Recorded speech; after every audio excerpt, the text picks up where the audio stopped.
Hello বন্ধুরা, আসসালামু আলাইকুম। আপনার কেমন আছেন?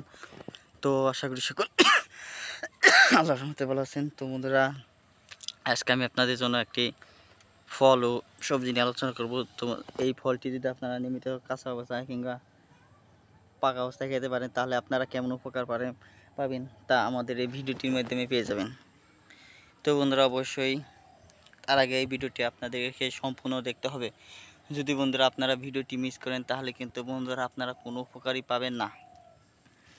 তো বন্ধুরা, এই যে পেঁপে, এই কাঁচা পেঁপে অবস্থায় আপনি কেন খাবেন? আপনাদের যদি গ্যাসের সমস্যা থাকে, আপনাদের যদি পেট জ্বালাপোড়া, বুক জ্বালাপোড়া, এই ধরনের জ্বালাপোড়া সমস্যায় যদি আপনারা ভুগে থাকেন, তাহলে ভাইরা অবশ্যই গ্যাস্ট্রিকের সমস্যা থেকে, বুক জ্বালাপোড়া সমস্যা থেকে ভাইরা অবশ্যই এই যে কাঁচা পেঁপে অবশ্যই আপনি খাবেন। যদি নিয়মিত কাঁচা পেঁপে যদি বন্ধুরা আপনারা খেতে পারেন, তাহলে কিন্তু আপনাদের পেটের যে সকল সমস্যা রয়েছে, সেই সমস্ত সমস্যা থেকে আপনারা রেহাই পাবেন।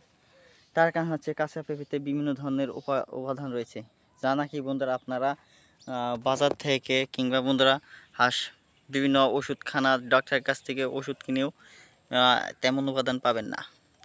তো বন্ধুরা, এই ফলটি কিন্তু পাকা অবস্থায় খাওয়া যায়। এই পেঁপে পাকা ফলটি যদি আপনারা খেতে পারেন, তাহলে বন্ধুরা যারা ভিটামিনের সমস্যায় ভুগে আছেন, তাহলে বন্ধুরা ভিটামিনের সমস্যা থেকে বন্ধুরা রেহাই পাবেন খুব সহজেই। বিশেষ করে যারা ভিটামিন এ এর সমস্যায় ভুগে আছেন, বন্ধুরা যদি এই পেঁপে পাকা পেঁপে খেতে পারেন এবং রোগ প্রতিরোধ ক্ষমতা বৃদ্ধি করতে চাইলে বন্ধুরা অবশ্যই আপনাদেরকে এই পাকা পেঁপে খেতে হবে।